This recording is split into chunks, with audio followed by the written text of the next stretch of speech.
हमारे इस चैनल मैथिली गंगा को लाल बटन दबाकर सब्सक्राइब करें व घंटी के निशान का बटन दबाएं ताकि सभी नए वीडियो आप तक तुरंत पहुंचे बिल्कुल मुफ्त।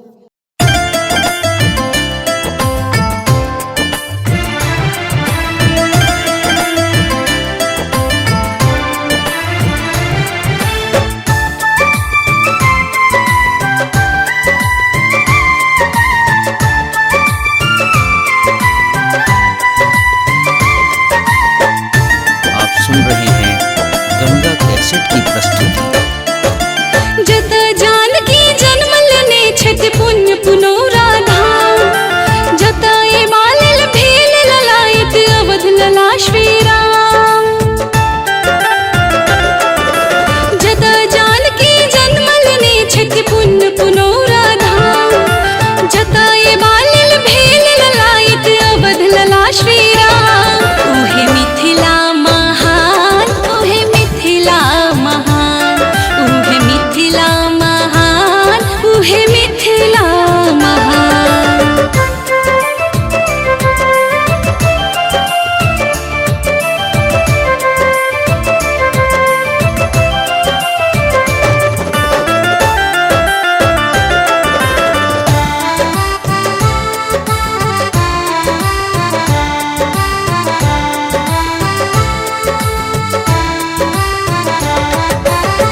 राजा जनक केरी जे पुण्य भूमि, जत आयाची आमंदन सनगुनी। राजा जनक केरी जे पुण्य भूमि, जत आयाची आमंदन सनगुनी।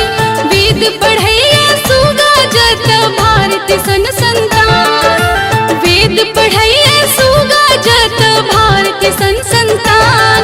ओहे मिथिला महान, ओहे मिथिला महान, ओहे मिथिला महान, ओहे मिथिला महान।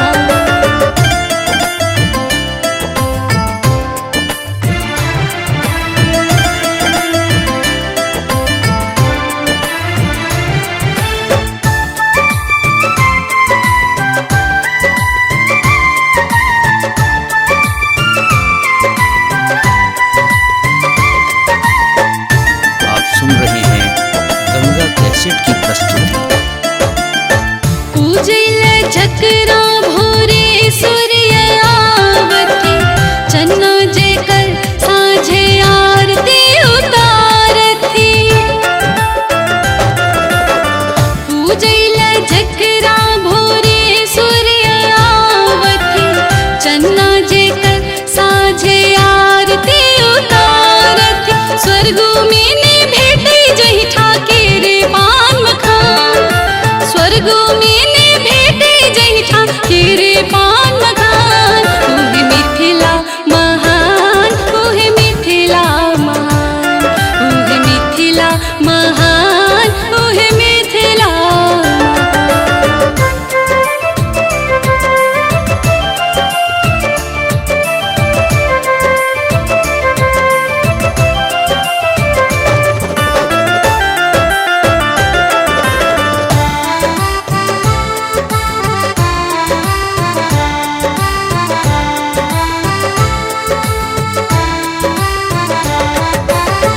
हरियर कचोर खेत मन के लोभावे, शीतल पवन जत पंखा डोलावे।